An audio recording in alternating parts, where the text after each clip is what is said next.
Good morning, everyone. Thank you for joining us today to discuss women's health.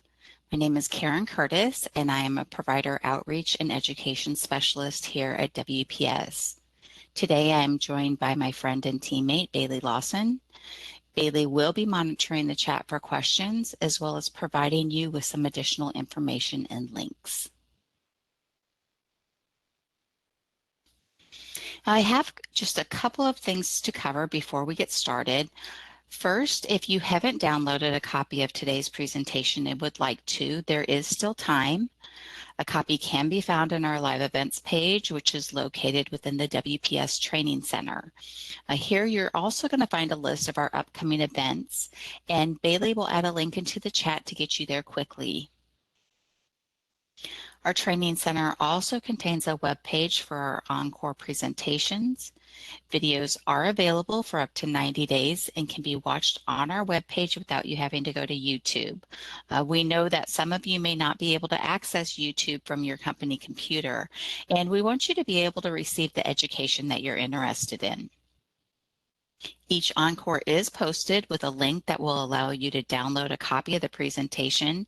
You'll also be given another chance to complete a survey and provide feedback. Today's presentation is being recorded, and if there are no technical issues, this will be posted to our website soon. Later, there will be a question and answer session if time permits. If you have questions related to today's topic, please send those using the chat feature. I did receive some pre-submitted questions, which I will answer at that time. If there's any questions that I don't get to, or if some require additional research, then an email providing those answers will be sent to everyone in attendance. Our goal is to provide you with an excellent customer experience. We want to know how we are doing, so later in the presentation, you will be given an opportunity to provide feedback. On today's event, this is your chance to let us know what we're doing right and let us know if you feel that there's areas where we can improve. It also allows you to give us input on what types of education you would like to see in the future. While this is a CMS survey, WPS does look at our results, and we do our best to make the improvements that you asked for. Now, here at WPS, we do our best to provide you with accurate, up-to-date education. If you've worked in Medicare for a while, you know that Medicare rules and regulations can change. So for this reason, the CMS website should be checked for updates, and the federal regulations will take priority over anything presented today. We do answer questions based on the facts given. Any changes to that information may change the response given. We are also not able to guarantee payment for service. Medicare rules will always determine final coverage of service. If you do have a claim-specific question, we ask that you contact customer service. They have the ability to access your claim and provide an answer based on how your claim processed. Lastly, I need to let you know that CMS does prohibit the recording of this webinar. As I stated earlier, we're recording the event, so there really wouldn't be any need for you to do that, and it will be posted to our webpage and YouTube channel as an encore presentation. Well, women's health has been listed on our surveys as a topic that you would like to see covered. Today, I am going to specifically talk about Medicare coverage for billing screening Pap test, screening pelvic exams, and cervical cancer screening. We're also going to cover eligibility so you can avoid frequency rejections, and I've provided you with some resources so you can find additional information. Now, the world of Medicare contains a lot of acronyms. I've created a list of those that you will see or hear during my presentation. Many of you may be aware of most, if not all of these. I do like to include them in case there's someone who's maybe new to Medicare, or maybe someone who works in the field of practice where they haven't needed to know what these mean. If I mention any acronyms that you're not familiar with, you would have these slides for reference.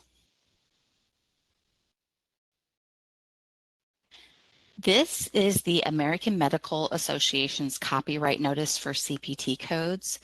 During this presentation, I will provide billing information which contains CPT codes, and this notice lets you know that Medicare does not own the CPT codes or their description. This is a copyright notice from the American Hospital Association National Uniform Billing Committees. This notice is required since I discussed coding that would be included on a UBO 4 or 837I. The American Hospital Association is not responsible for, nor were they involved in the preparation of this material or the information provided today. Okay, so now that we have gotten all of that out of the way, let's start off with a little general information. First, I'm going to define the services I'm going to talk about today. A screening Pap test, also called a Pap smear, is a procedure in which cells are removed from the cervix and surrounding area for examination under a microscope to look for cancer or abnormal cells which may lead to cancer. If precancerous cells are found, treatment can be done before cancer develops. This test can also allow for early detection of cancer, which can be addressed to increase the patient's rate of survival. You will hear me use both the terms Pap test and Pap smear interchangeably during today's webinar. A pelvic exam is a visual and manual exam of the female reproductive organs. Pelvic exams can find signs of ovarian cysts, sexually transmitted infection, uterine abnormalities, or cancer. During this exam, the rectum may also be checked for lumps or other abnormalities. Cervical cancer screening is when the cells collected during the Pap smear are tested for the human papillomavirus, or HPV. The goal is to identify precancerous cells in the early stages when treatment can be the most effective. Now, the Center for Disease Control estimates that around 11,500 new cases of cervical cancer occur each year. And it's the cause of about 4,000 deaths. Now, if we look globally, that number jumps to about 660,000 new cases with 350,000 deaths. Studies have shown that cervical cancer is frequently diagnosed in women between the ages of 35 and 44, with the average age being 50. Researchers have found that while rates have stabilized within recent years, they have actually dropped for women ages 20 to 24. Some believe that this is due to the increased screening with HPV vaccinations. The human papillomavirus is the leading cause of all cervical cancers, with high-risk types HPV-16 and HPV-18 causing 70% of cases worldwide. Nearly everyone who is sexually active will become infected with HPV at some point. Low-risk HPV types rarely cause cancer and can be controlled by our immune system within a year or two. High-risk infections, which last multiple years, can lead to cervical cell changes, which can develop into cancer. Well, we've talked about HPV as the most common cause of cervical cancer, but let's look at some of the other risk factors. Having a weakened immune system makes it harder for the body to fight off an HPV infection. This can include patients who are infected with HIV or who may be taking immunosuppressive medications to prevent organ rejections after a transplant. Maybe they have an autoimmune disease or they're receiving cancer treatments. In these cases, an HPV infection can continue to a point where it could progress to cancer. Smoking or being exposed to secondhand smoke can also increase a person's risk. We all know that smoking exposes the smoker and those around them to multiple cancer-causing chemicals. These chemicals are absorbed into the body and carried through the bloodstream. Not only can this cause the immune system to weaken, but these substances can also directly damage DNA in the cervical cells. This damage can lead to mutations, which could contribute to the development of cancer. Reproductive factors is another risk factor. There is evidence that taking oral contraceptives for a long period of time can increase the risk of cervical cancer. There are a few theories as to why this may occur. Birth control pills contain synthetic versions of estrogen and progesterone, which some believe may stimulate the growth of cancer cells.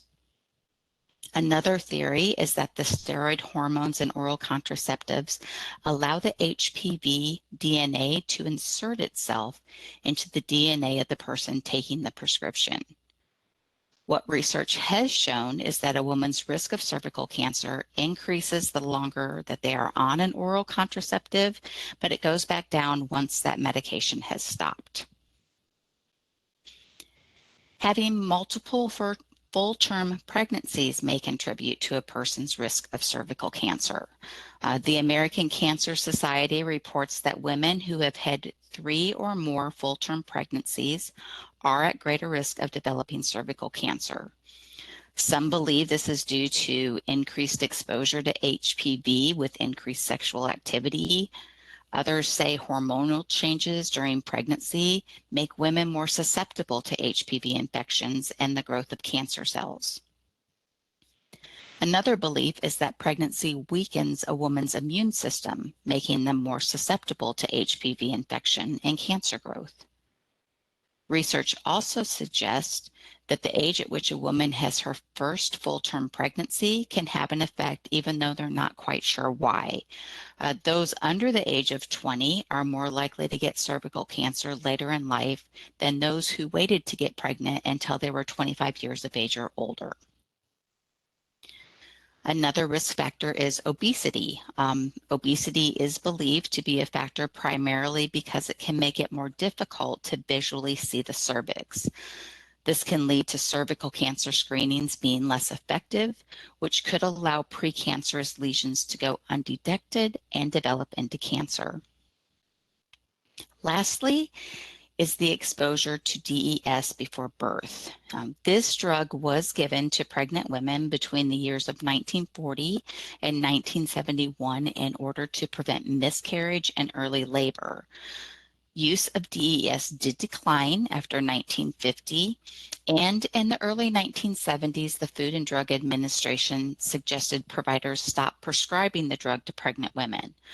It has been found that females exposed to DES in utero are at increased risk for cervical cancers, for several cancers, one of which is cervical.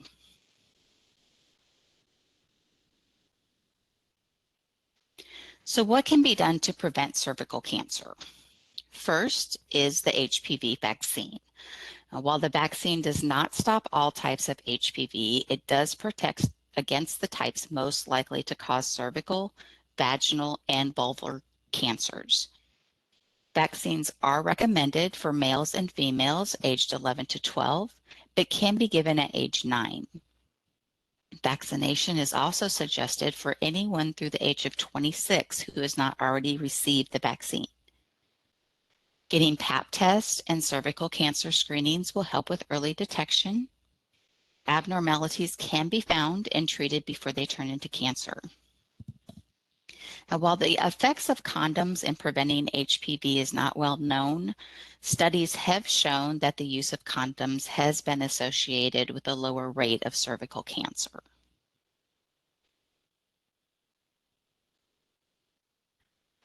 So now let's move on and discuss Medicare coverage.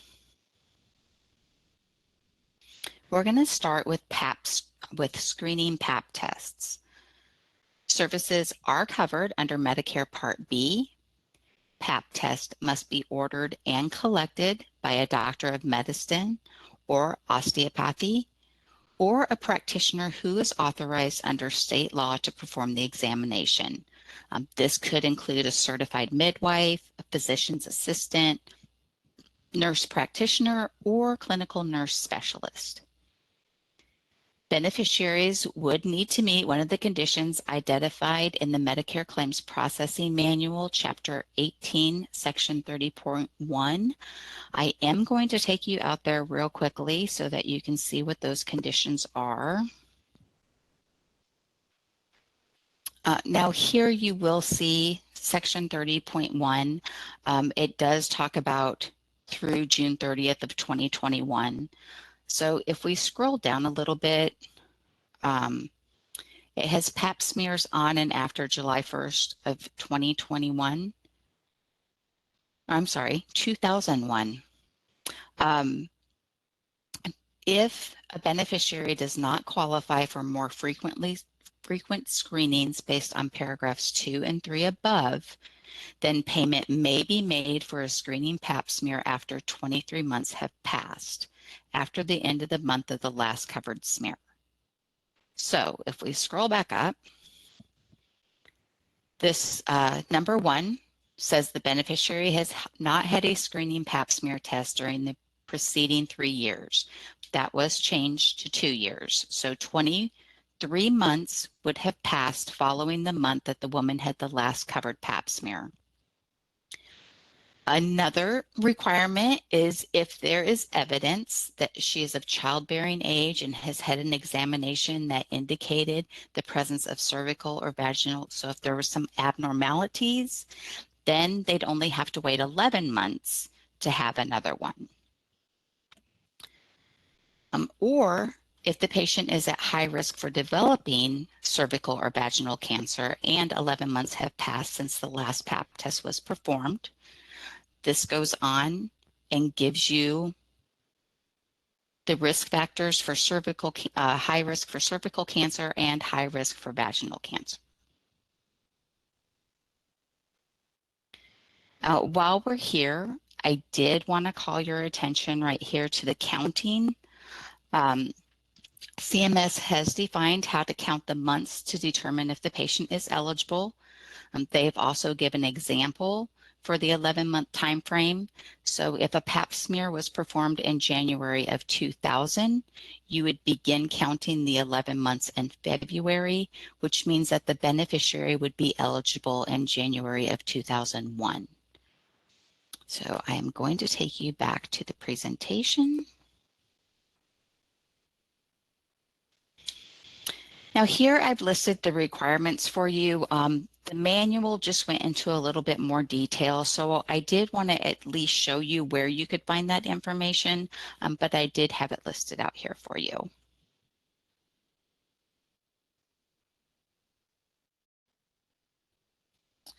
Now for frequency, the service is covered every 2 years for women who are considered to be low risk, and annually for high risk patients and for those who have received abnormal results within the previous 3 years. Coinsurance and deductible are waived as long as the coverage criteria is met. Now, if the services are received by a non-participating provider, then there may be a charge.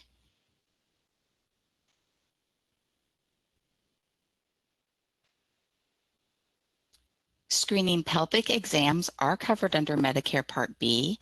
This service does include a clinical breast exam.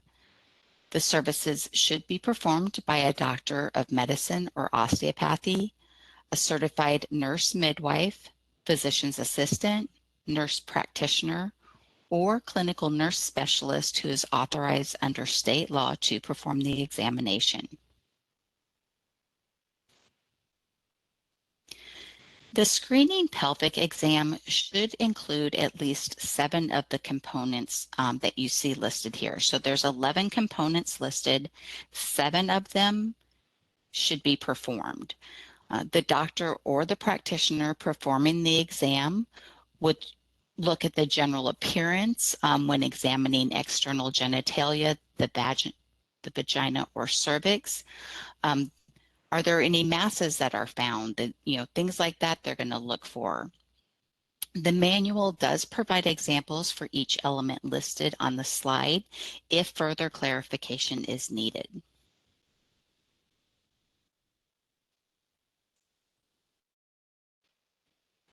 Now, asymptomatic women are eligible to receive this service every 2 years. At least 23 full months must have passed following the last pelvic exam. Exceptions are made for women who are at high risk for cervical or vaginal cancer, as well as those who have received abnormal results within the past 3 years. The Part B deductible is waived for this service, but coinsurance does apply.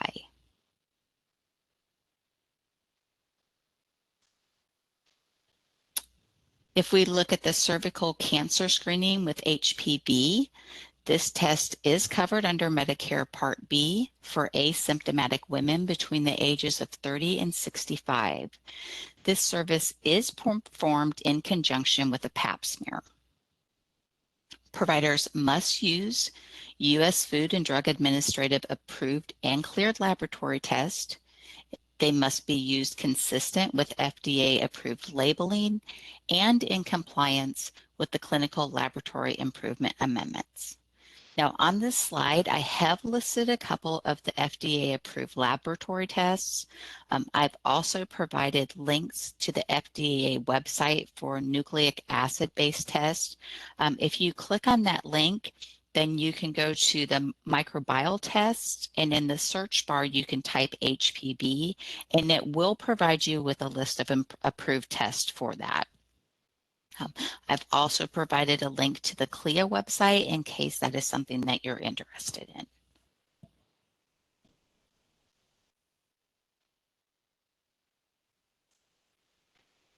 Now, this service is covered every 5 years, and coinsurance and deductible are waived.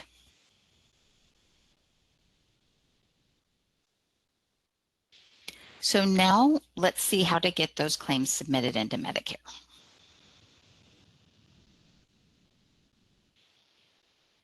Here's a list of the HCPCS that can be used when billing for Pap test.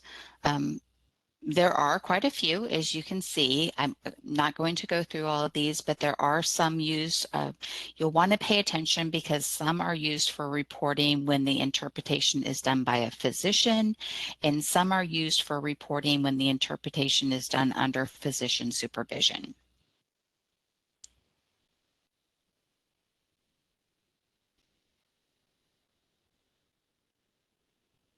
These diagnosis codes would be used for beneficiaries who are considered to be at low risk. So these would be patients who are eligible to receive a Pap test every 2 years.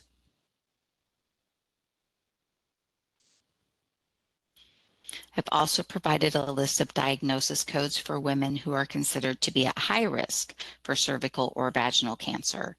These patients would be eligible to receive a Pap test annually.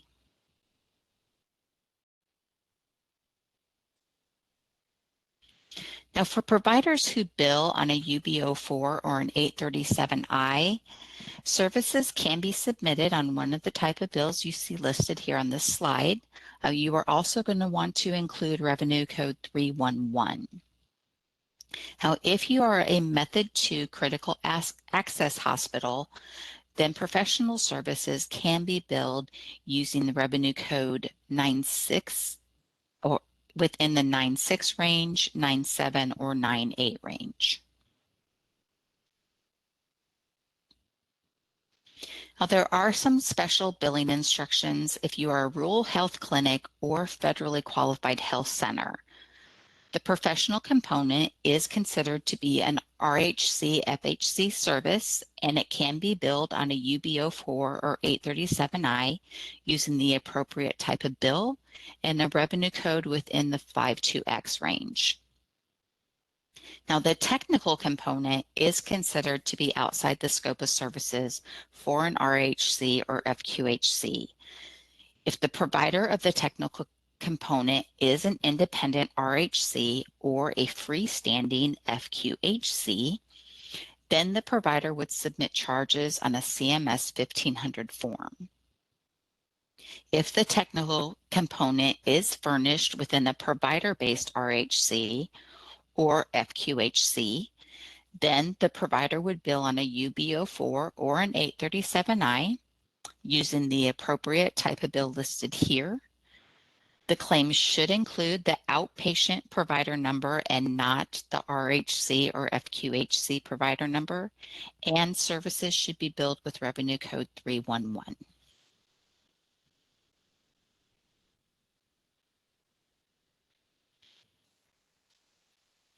Screening pelvic exams are billed using HCPC G0101. I've also provided a list of both low-risk and high-risk diagnosis codes that would be appropriate for submitting these charges.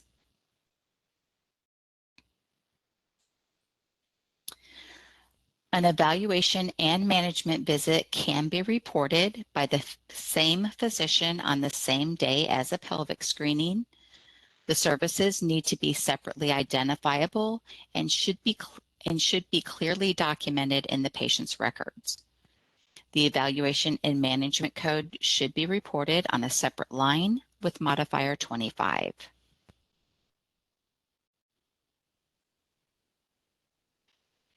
Providers using the FIS system should report charges with one of the type of bills listed here, and those would include revenue code 770.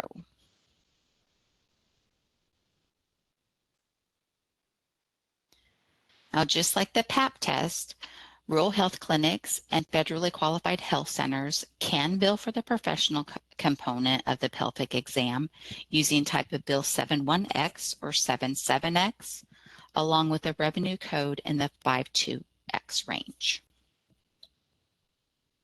Independent RHCs and freestanding FQHCs can bill the technical component using MCS on a CMS 1500.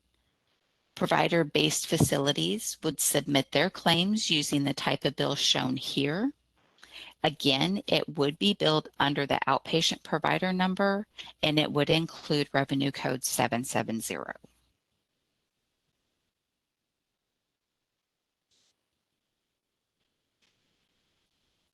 When a cervical cancer screening with HPV test is performed, providers are going to want to use HCPC code G0476. These claims should include diagnosis code Z1151, along with diagnosis code Z01411 or Z01419. So again, you're going to want to make sure that you have at least two of those codes on there, and one of them has to be the Z1151.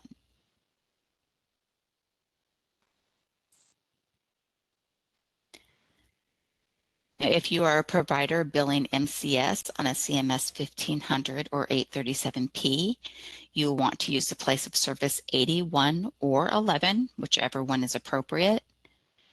If you're a facility billing FIS on a UB04 or 837I, you will want to use the applicable type of bill listed on this slide.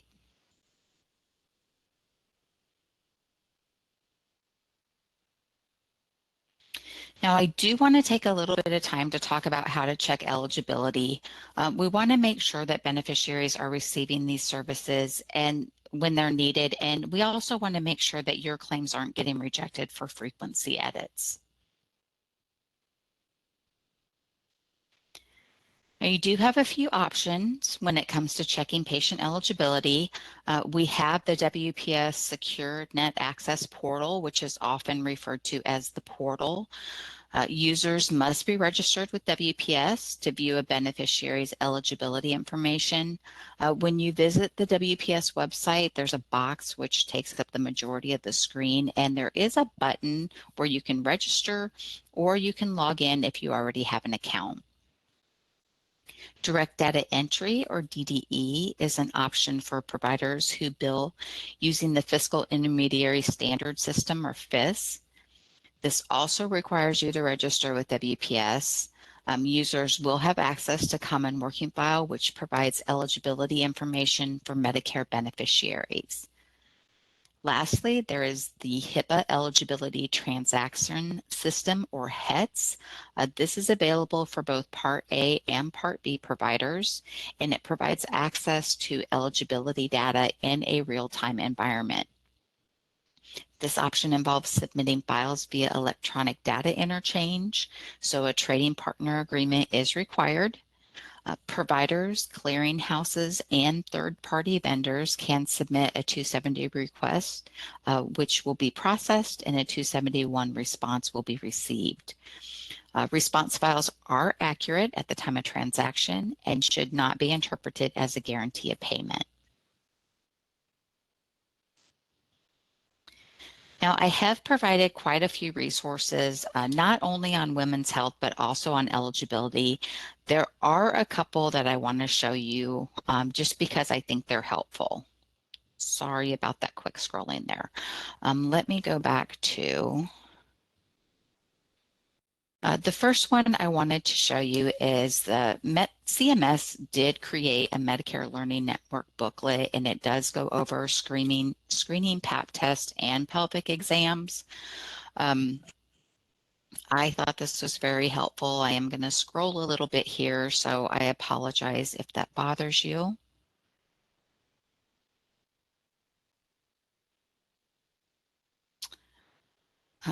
It does go over the information, coverage, and frequency. What I did like is here it kind of gives coverage, how often, it has additional information, it has links.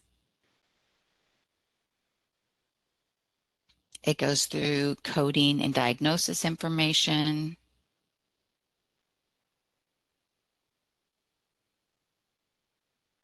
Sorry, I'm just trying to get to. Here, it goes over the billing requirements, so it gives you the type of facility, the type of bill that would be used, the revenue code for both the screening Pap test and the pelvic exam. It also goes through payment information, so that's something else that might be of interest. I also want to show you another Medicare Learning Network tool. This is the Medicare Preventive Services tool, which I find helpful regardless of what preventive service you're billing for. If we just click on, let's say, the cervical cancer screening, it gives you a link to the NCD so you can get more information on it. It gives you codes that would be billed, diagnosis codes, Medicare coverage, frequency. So this is just honestly a tool that I find helpful for a lot of things. I just wanted to show you a couple of those so that you knew that they were out there.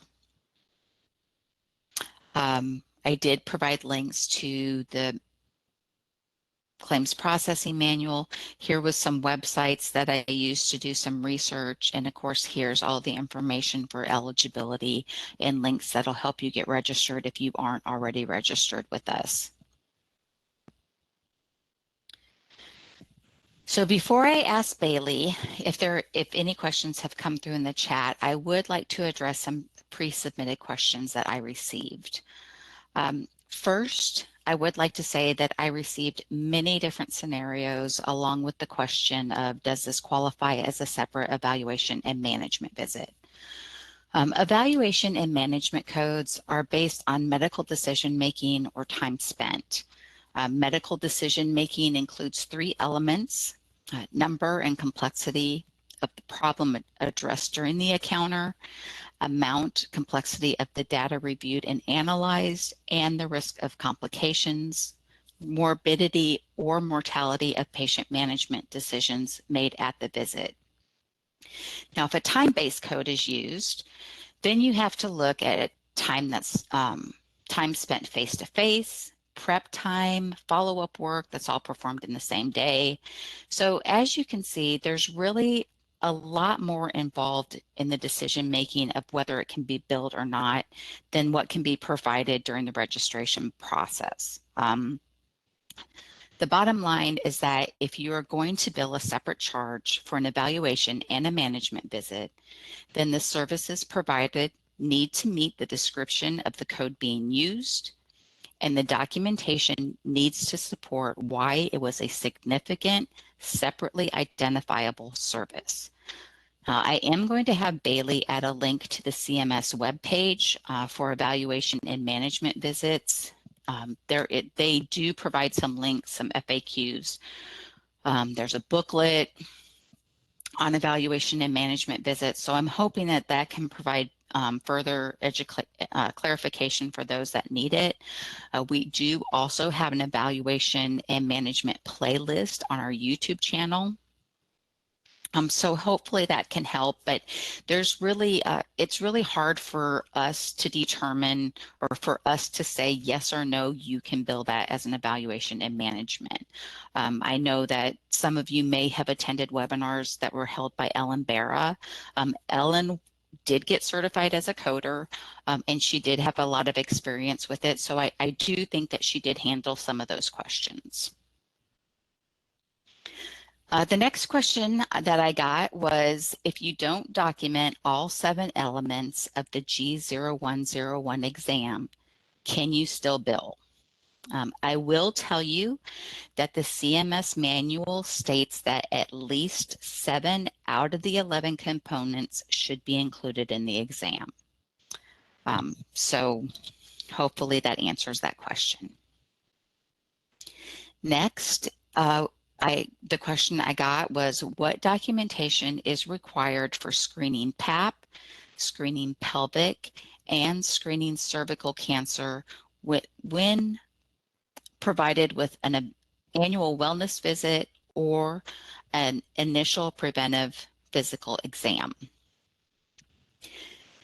Now, you're going to want to make sure that you document all coverage requirements. So, for example, what we just talked about with the pelvic exams, it's made up of 11 elements. CMS states that at least 7 of those components must be completed.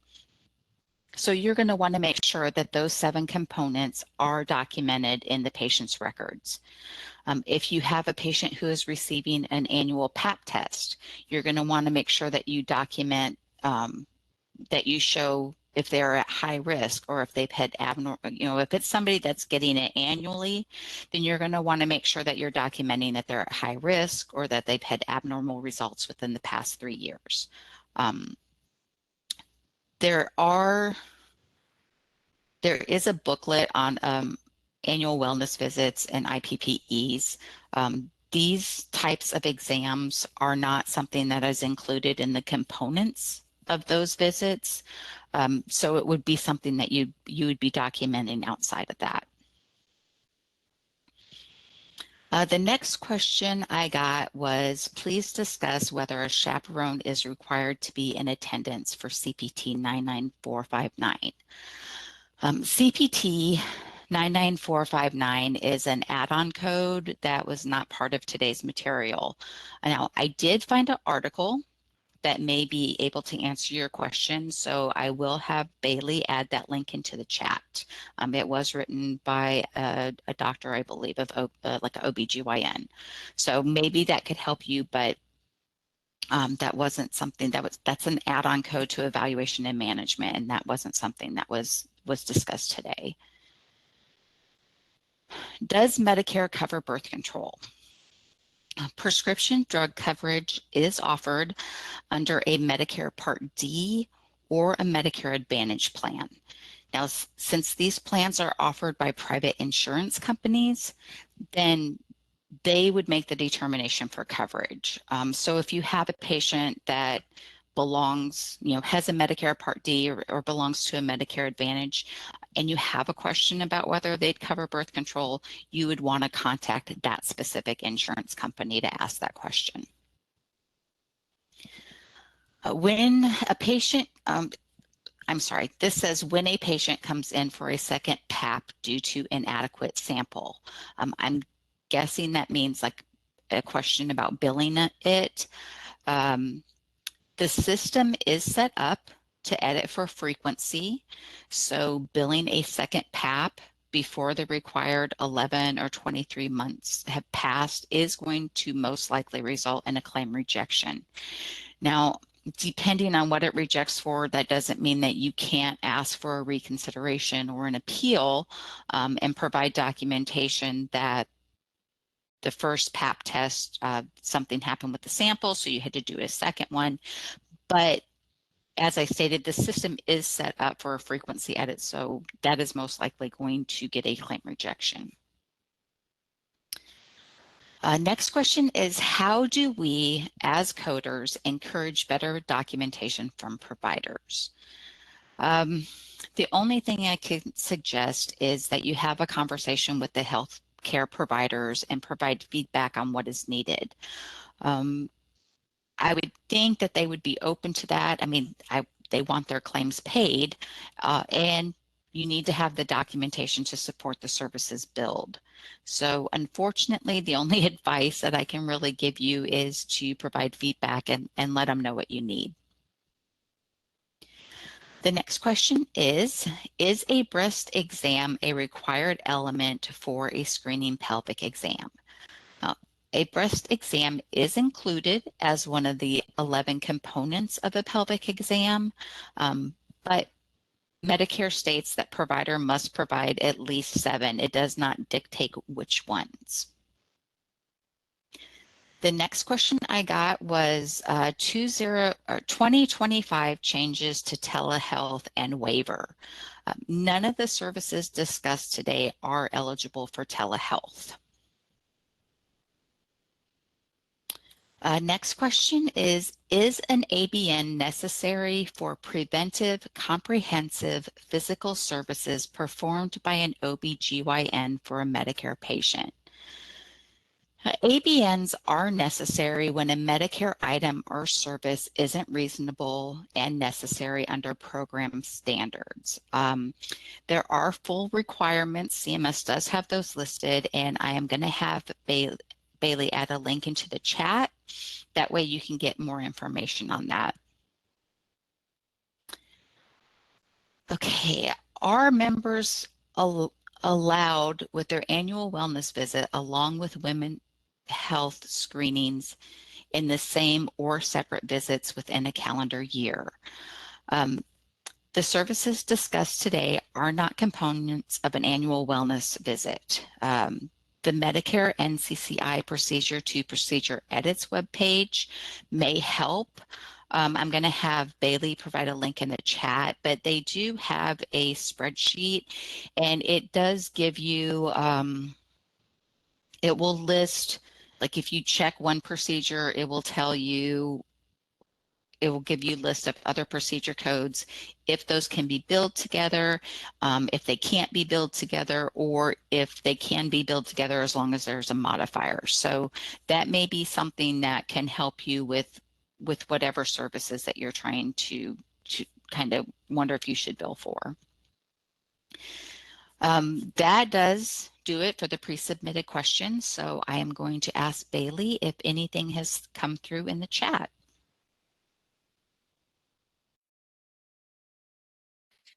Yes. Excuse me. This is a long one, so bear with me. It's more like there's some explanation in it, but it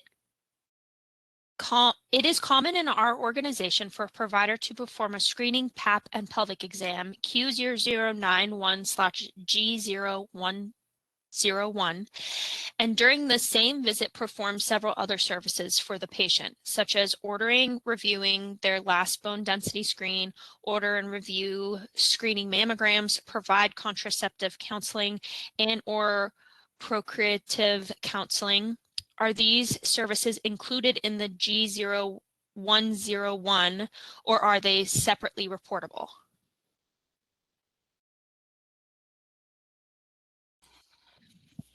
I can do some more digging to see what I can find out. I did look to see if I could find any specific components of what G0101 entails. Unfortunately, like when I went out to look for those, the AAPC website provides very limited information because I'm not a part of that. But I can take that back and I can see if I can provide or if I can find some more information as to exactly what that code includes. like I said, sometimes we don't have access to all of that, but I will definitely see what I can find out. Next question, Bailey. So this one is just asking for a reminder of what was the MLN number with the booklet. Oh, sure. Let me go back to that.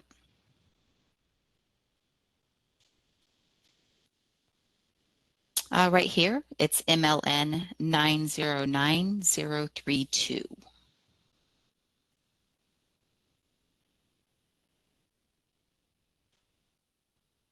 Okay, so the next question is, what can you bill if the provider does not document 7 of 11 elements of the G0101?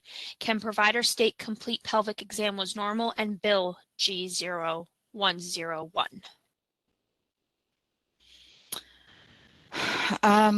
Well, I can try to take that question back to our medical review department. I personally do not look at the documentation. At this point in time, I don't know if our medical review department is reviewing those claims, but that is something that I can check with them. I'm sorry, as I'm scrolling through this, I was looking because I know it was listed in here, the components, but I can take that back to our nurses and see if they have any suggestions.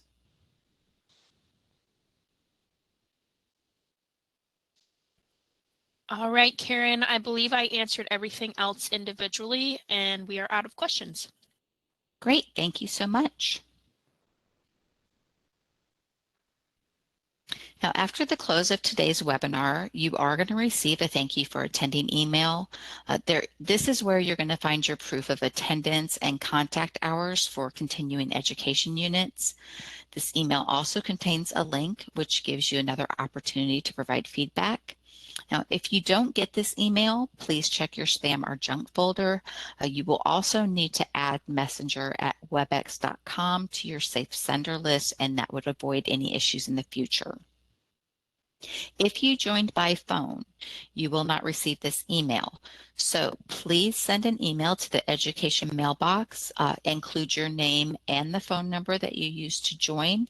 That way we can email a certificate to you.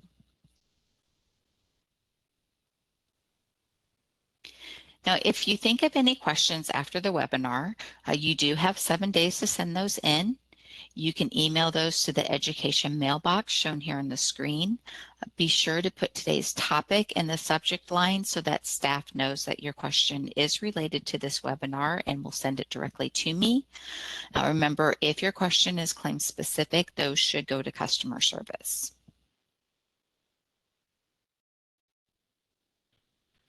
And when you disconnect from the webinar, you will be redirected to a CMS survey. I'm also going to have Bailey add a link into the chat.